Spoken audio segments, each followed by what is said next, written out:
Hi guys, आप सबका OP moves and daily competition में स्वागत है। चलो वीडियो शुरू करते हैं। तो सबसे पहले बात करते हैं हम लोग हीलिंग विश के बारे में और रिफ्रेश के बारे में। हीलिंग विश मैं आपको बाद में दिखाऊंगा, पर रिफ्रेश के बारे में बता देता हूँ। जब भी आप रिफ्रेश यूज़ करते हो आपके पोकेमोन के सारे स्टेटस एंड कंडीशन ठीक हो जाते हैं। अगर पॉइजन है तो वो ठीक हो जाएगा इसको यूज़ करने के बाद, ठीक है। तो ये बहुत ही अच्छा मूव है अगर यूज़ किया जाए। फिर आता है डिसेबल। जब ये डिसेबल करते हो आपका ओपोनेंट जो लास्ट मूव यूज़ करता है वो फिर से वो दोबारा यूज़ नहीं कर पाता, और एमनोसिया आपके स्पेशल डिफेंस को 2 स्टेज बढ़ा देता है। तो ये दोनों मूव बहुत ही अच्छे हैं अगर आप ठीक से इस्तेमाल करो तो। पर इसके बाद आता है रैपिड स्पिन। तो कई पूछ रहे थे भाई स्पाइक्स बीत जाए तो क्या करें। रैपिड स्पिन जब भी आप इसको यूज़ करोगे तो सारे स्पाइक्स वगैरह फील्ड क्लियर हो जाएंगे। उसके बाद आता है टेल विंड। जब भी टेल विंड आप यूज़ करते हो तो आपके पूरे टीम की स्पीड जो है वो 4 टर्न्स के लिए डबल हो जाती है, ठीक है। और फायर स्पिन आपके ओपोनेंट को ट्रैप कर लेती है और उसका डैमेज धीरे धीरे खाती है। फिर आता है कर्स। तो गाइस कर्स तो मैंने पिछले वीडियो में बताया था, पर जब ये कोई भूतिया पोकेमोन को छोड़ के यूज़ करता है तो उसकी अटैक जो है और डिफेंस बढ़ जाती है, पर साथ ही उसके जो स्पीड स्टेटस है वो एक स्टेज कम हो जाती है। तो ये सब बारे में दिखाऊंगा मैं वीडियो में। और फिर आता है हमारा शेयर कोल्ड। शेयर कोल्ड जब भी आप यूज़ करते हो आपका ओपोनेंट मर जाता है, पर इसकी एक्यूरेसी ख़राब है और ये सिर्फ लो लेवल पोकेमोन्स पर काम करता है। डिटेक्ट प्रोटेक्ट जैसा मूव है, आपको एक मूव से बचा सकता है। और मिरर कोट एक ऐसा मूव है जैसे काउंटर है, बिल्कुल वैसा ही, पर ये सिर्फ स्पेशल अटैक टाइप्स के लिए होता है। कोई भी अगर स्पेशल अटैक आप पर देता है तो आपसे डबल डैमेज देती हो। फिर आता है रेन डांस। जब भी आप रेन डांस यूज़ करते हो सारे फायर मूव्स जो होते हैं वो 4-5 टर्न्स के लिए कमज़ोर हो जाते हैं और आपके वाटर टाइप्स मूव्स के पावर बढ़ जाती है। अगर ओपोनेंट सिंथेसाइज करता है तो उसके पोकेमोन को कम एनर्जी जो वो है वो सिंथेसाइज कर पाता है, ठीक है। तो और बचा जो सॉफ्ट बॉइल्ड, तो ये एक रिकवरिंग मूव है जो आपके पोकेमोन की एचपी रिकवर करता है। ये सिर्फ एक ही पोकेमोन यूज़ कर सकता है, वो है ब्रिसी, और इसके जो बाकी इवोल्यूशंस हैं वही ये मूव यूज़ कर सकती है, और बाकी कोई भी पोकेमोन गेम में नहीं है जो ये से यूज़ कर सके।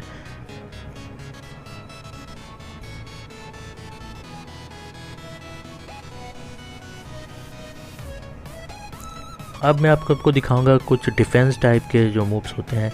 एक है एसिड आर्मर और आयरन डिफेंस। तो गाइस एसिड आर्मर और आयरन डिफेंस दोनों एक ही जैसे मूव्स हैं, बस थोड़े टाइप्स के अलग हैं। क्योंकि जब भी आप यूज़ करते हो दोनों 2 स्टेज के लिए आपके डिफेंस स्टेटस को जो है डबल कर देते हैं, तो इससे आपके पोकेमोन का डिफेंस स्टेटस बहुत ज़्यादा बढ़ जाता है। और एक्वायरिंग ऐसा मूव है जैसे लेफ्ट ओवर आपकी धीरे धीरे एनर्जी बढ़ाता है, एक्वायरिंग भी 5-6 टर्न्स के लिए आपकी धीरे धीरे एनर्जी बढ़ाता है। फिर कॉइल जब मूव है जो आपके डिफेंस और अटैक को दोनों को एक साथ बढ़ाते हुए विथ एक्यूरेसी। और मूनलाइट ऐसा मूव है जब भी आप यूज़ करते हो आपकी एचपी रिकवर हो जाती है, पर ये आपके नेचर या फिर जो वेदर कंडीशन पर मैटर करता है। फिर बाबा एलिकाज़ाम आते हैं। इनके काल माइंड जो है वो गाइस ऐसा मूव है जब भी आप ये यूज़ करते हो तो आपके पोकेमोन के स्पेशल अटैक स्पेशल डिफेंस एक स्टेज के लिए बढ़ जाता है। तो ये बहुत ही अच्छा मूव है साइकिल टाइप के लिए। पर कोई भी टाइप की अगर इसके पास किसी के पास काल माइंड है तो बहुत ही अच्छा पोकेमोन है और बहुत ही ज़्यादा हेल्पफुल है। तो प्रोटेक्ट जैसे मैं बताया, आप किसी भी एक मूव को रोक सकते हो बिना डैमेज लिए। आयरन डिफेंस 2 स्टेज डिफेंस बढ़ा देता है आपका। फिर मेटल क्लो जब भी आप यूज़ करते हो तो इसमें बहुत 10% चांस होते हैं कि आपका जो अटैक स्टेटस है वो बढ़ जाता है। और आयरन टेल जब भी आप यूज़ करते हो ओपोनेंट का जो डिफेंस स्टेटस है वो 10 या फिर 20% चांसेस होते हैं कि घट जाता है। तो थ्रस्ट जो ऐसा मूव है जो आपके पोकेमोन पागल हो जाता है, उसको बिना कुछ सोचे समझे हमले करता रहता है, पर इसके बाद आपका पोकेमोन जो है वो कंफ्यूज हो जाता है। और अप्रोर एक स्पेशल अटैक मूव है, जब भी आप यूज़ करते हो आपको ओपोनेंट को बहुत ज़्यादा डैमेज करता है, पर आपके पोकेमोन का जो स्पेशल अटैक स्टेटस है वो कम हो जाता है। तो स्लीप पाउडर जब भी आप यूज़ करते हो आपका ओपोनेंट सो जाता है कुछ देर के लिए। माना जाता है कि 2-3 टर्न्स के लिए, कि कई बार देखा जाता है ये लेवल पर मैटर करता है। अगर आप बहुत ही कम लेवल के हो और पोकेमोन ठीक से सेंसिटाइज नहीं है तो 1 ही टर्न 2 टर्न के लिए सोता है। फिर आता है वेब। जब ये यूज़ करते हो आप जब रैप को, तो आपका जो ओपोनेंट होता है वो एक ट्रैप में फंस जाता है जिसको आप धीरे से जकड़ लेते हो, जिसका धीरे धीरे एचपी कम होता है। जैसे आपने देखा होगा जब एक एनाकोंडा या फिर पाइथन किसी अपने शिकार को जकड़ता है, बिल्कुल उसी तरह से। और उसके जो एचपी है धीरे धीरे कम होता है, या फिर आप कह सकते हो बहुत जल्दी वो मरने लगता है। फिर फाइनल गम्बिट आता है गाइस। ये जब भी यूज़ करते हो आपकी जितनी एचपी होती है आप ओपोनेंट के भी उतनी एचपी खा लेते हो, और उसके साथ साथ आप मर भी जाते हो, ठीक है। तो एक सुसाइड मूव है, आप तो जाओगे साथ में ओपोनेंट को भी लेके जाओगे। अगर आपका एचपी हो उसका एचपी बराबर हो, या फिर अगर उसका ज़्यादा है तो आप मर जाओगे, वो थोड़ा जिंदा रह जाएगा, उसका थोड़ा एचपी बच जाएगा। तो टेलीपोर्ट जब भी आप यूज़ करते हो आप एकदम से मैच से निकल जाते हो, क्या जाए तो आप हार जाते हो मैच।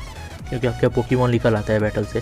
फिर फेंट आता है गाइस। फेंट ऐसा मूव है जब भी आपका ओपोनेंट प्रोटेक्ट यूज़ करता है या फिर डिटेक्ट भी अगर यूज़ करता है, अगर फेंट यूज़ कर तो वो इन दोनों प्रोटेक्ट और डिटेक्ट को तोड़ के अंदर घुस के उसको डैमेज दे सकते हैं। तो ये बहुत ही अच्छा मूव है अगर आपको मारना हो किसी प्रोटेक्ट यूज़र को।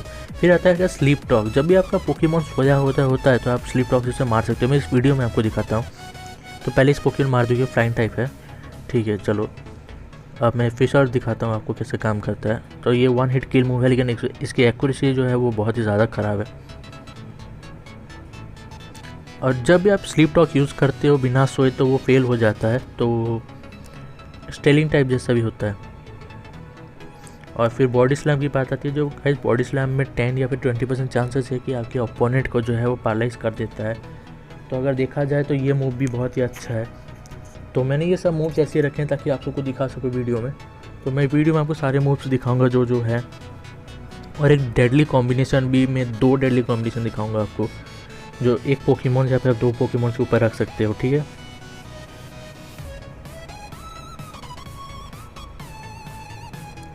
तो मैं आपको कॉइल दिखाने वाला हूँ क्या करता है। जब भी आप कॉइल यूज़ करते हो आपका अटैक स्टेटस, डिफेंस स्टेटस और एक्यूरेसी जो है वो एक स्टेज बढ़ी जाती है।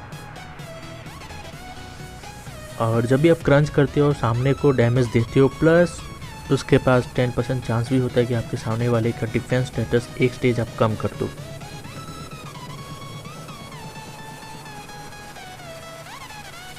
तो जब आउटर रेज की बात की जाती है तो ये ड्रैगन टाइप का सबसे स्ट्रॉन्ग मूव में से एक है। अगर आप ये यूज़ करते हो तो आपके ओपोनेंट पर आप बिना सोचे समझे मीटियोर से अटैक करते हो। पर जब प्रॉब्लम ये होता है कि ये बिना सोचे समझे अटैक करने की वजह से आपका पोकेमॉन कई बार कंफ्यूज हो जाता है। तो फिर से मैंने रैप कर दिया, नॉकअप कर दिया, इन्फिनिट एनर्जी कर दिया। अब इसे मैं ऐसे दिखाऊंगा कैसे जकड़ के मारा जाता है। तो गाइस आप ये देख लीजिएगा कैसे आपको दिखाना है।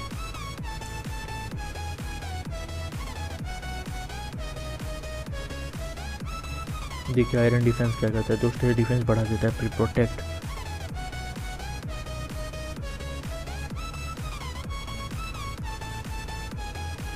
जब भी आप रैपिड स्पिन यूज़ करते हो तो अगर आपके ओपोनेंट ने स्पाइक्स, टॉक्सिक स्पाइक या फिर सेटर रॉक्स वगैरह बिछा रखे होते हैं और आप मार रहे हो धीरे धीरे, तो आप रैपिड स्पिन या फिर डिफॉज यूज़ करके इन सब सारे फील्ड क्लियर कर सकते हो, ठीक है। जिससे आपका पोकेमॉन या फिर टीम और डैमेजेस नहीं लेंगे, ठीक है। फिर आप उल्टा स्पाइक्स बिछा देना फोर्ट्रेस यूज़ करके, तो आपका ओपोनेंट जो है वो कई बार कितनों को पता नहीं होता है कि रैपिड स्पिन क्या करता है, तो वो फोर्ट्रेस में रैपिड स्पिन नहीं डालते गाइस। लेकिन रैपिड स्पिन बहुत ज़्यादा ज़रूरी है अगर आपके पास एक फोर्ट्रेस है तो, क्योंकि ओपोनेंट्स भी आजकल स्पाइक्स यूज़ करने लगे हैं बहुत। तो रैपिड स्पिन उन पर जहर का काम करेगा, उनके जहर हटाएगा, प्लस आप अपना जहर डाल सकते हो वहाँ पर। तो ये बहुत ही अच्छा है। अब मैं आपको दिखाने वाला हूँ मिरर कोट, शेयर कोल्ड, उसके साथ साथ डिटेक्ट और फायर स्पिन, टेल विंड और एयर स्लैश भी।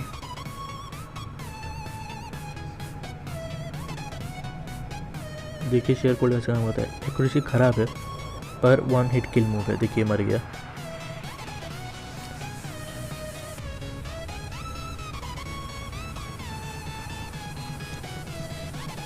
अब आपको मैं मिरर कोड दिखाता हूँ। देखिए स्पेशल अटैक पर ही सिर्फ काम करता है, फिजिकल अटैक पर काम नहीं करेगा, फेल हो जाएगा। तो उसे स्पेशल अटैक पर यूज़ करना है। अब मैं डिसेबल दिखाता हूँ। अगर डिसेबल आपका पोकेमॉन का यूज़ करता है तो आपका ओपोनेंट जो लास्ट मूव यूज़ करता है फिर से यूज़ नहीं कर पाता। अब देखा आपने कि वो अर्थ पावर यूज़ नहीं कर रहा है जब तक वो डिसेबल है, अब वो यूज़ कर पाएगा। देखिए फिर मैं उसे डिसेबल कर देता हूँ, अब वो नहीं कर पाएगा यूज़।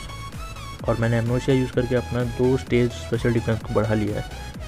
तो इस तरह से आप अपने ओपोनेंट को एक्चुअली कंफ्यूज कर सकते हो। उनको लगेगा कि आप कोई हैकर हो कि उनके मूव्स भी यूज़ नहीं कर पा रहे। तो ये बहुत ही अच्छे मूव्स है अगर आप इसे सही इस्तेमाल करो तो। अब मैं बताऊंगा आपको पावर अप पंच क्या करता है। गाइस ये एक ऐसा मूव है जब भी आप यूज़ करते हैं आपके ओपोनेंट को थोड़ा सा डैमेज तो देता है, उसके साथ साथ आपका अटैक स्टेटस एक स्टेज बढ़ा भी देता है।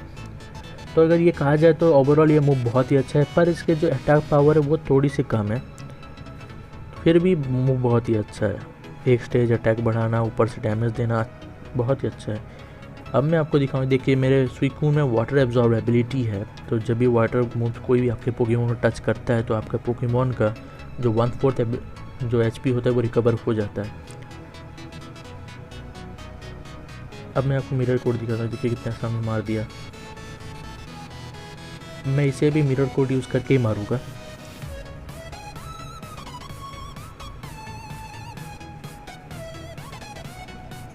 तो गाइस हमेशा जब भी बैटल करो तो हमेशा ये सोच के मत करा करो कि उसका पोकेमॉन इतना स्ट्रॉन्ग है। आपको हमेशा ऐसा सोचना चाहिए उस पोकेमॉन के पास कौन से मूव्स हैं, क्योंकि भाई मूव जो होता है वो पोकेमॉन से भी बढ़ के होता है। अगर सही मूव आपके पास है, उसके हर मूव का तोड़ है, तो भाई आपको डरने की ज़रूरत है नहीं, उसको डरने की ज़रूरत है।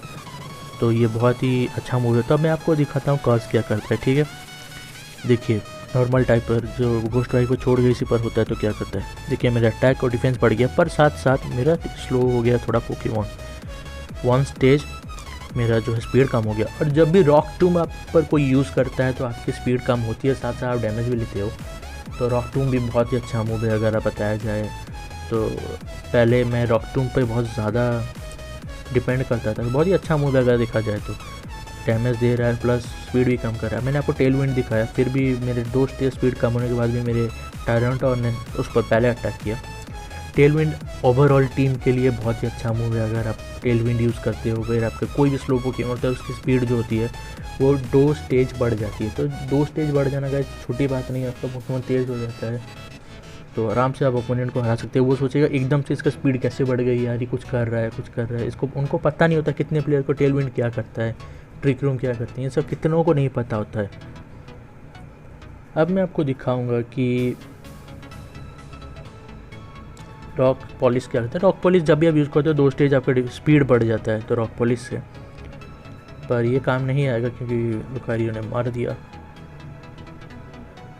चलिए मैं आपको fire spin and lava flame दिखाता हूँ, ठीक है। तो फायर स्पिन जब भी आप यूज़ करते हो ओपोनेंट थोड़ा सा डैमेज लेता है, उसके बाद वो ट्रैप हो जाता है, ठीक है। तो उसके वजह से उसकी एचपी धीरे धीरे कम होती है, प्लस कम होती है और वो थोड़ा सा उसका जो होता है ना जो नर्वसनेस वो बढ़ जाता है पोकेमॉन का। एक्सट्रीम स्पीड जब भी अभी आपका ओपोनेंट यूज़ करता है वो सबसे पहले अटैक करता है, और फेंट भी। फेंट और एक्सट्रीम स्पीड सबसे पहले जाते हैं, फ़र्क नहीं पड़ता कौन सा मूव वो आप यूज़ करने वाले हो, ये 2 मूव सबसे पहले जाते हैं। और गाइड फ्लैश भी।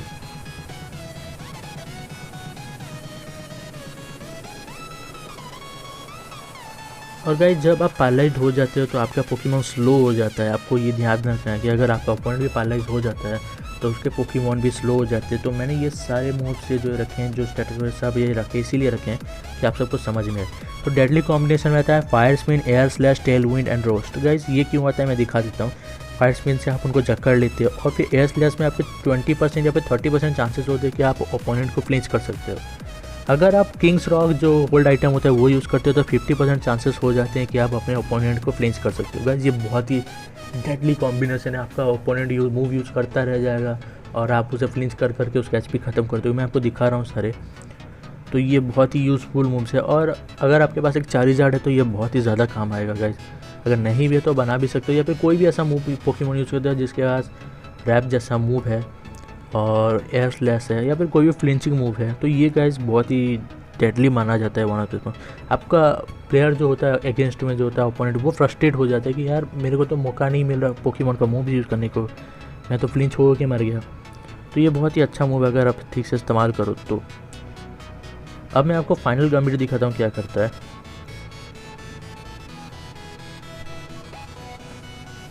देखिए एक सुसाइड मूव है, जितना एचपी आपका होगा उतना एचपी आप ओपोनेंट का खा जाओगे, और ज़्यादा कुछ नहीं। अब हीलिंग विश की बारी और सेकंड डेडलीस्ट कॉम्बिनेशन की बारी जो है, एक पोकेमॉन जिसका नाम है सलगैलो या फिर आप लूनाटोन यूज़ कर सकते हो, दोनों को अनवायर एबिलिटी दे दो और फिर देखो मज़ा। तो अनवायर एबिलिटी जब भी आप दे देते हो अपने पोकेमॉन को, तो उस पर कोई भी अगर ओपोनेंट का अगर स्टेटस कंडीशन ज़्यादा है कम है तो उस पर फ़र्क नहीं पड़ता। अगर उसके बाद अटैक 6 भी है तो अगर जितना भी फोर्स अटैक करे आपका पोकेमॉन सिर्फ अटैक नॉर्मल अटैक का ही डैमेज लेगा उससे, ठीक है। तो ये नेगलेक्ट कर देता है कि उसके कितने स्टेटस हैं कितने, वो कुछ नहीं मानता। उसके हिसाब से वो अभी भी वही है जैसे पहले था। तब मैं आपको दिखाता हूँ हीलिंग विश क्या करता है। हीलिंग विश जब भी आप यूज़ करते हैं आपका पोकेमॉन मर जाता है, पर जो पोकेमॉन को आप पावर बढ़ाना चाहते हो उसकी जो एचपी वगैरह है वो सब रिकवर हो जाती है, साथ में उसके स्टेटस एंड कंडीशन भी हील हो जाते हैं। गाइस होप आप सबको वीडियो अच्छा लगा तो लाइक कीजिए, सब्सक्राइब कीजिएगा। तहे दिल से शुक्रिया वीडियो देखने।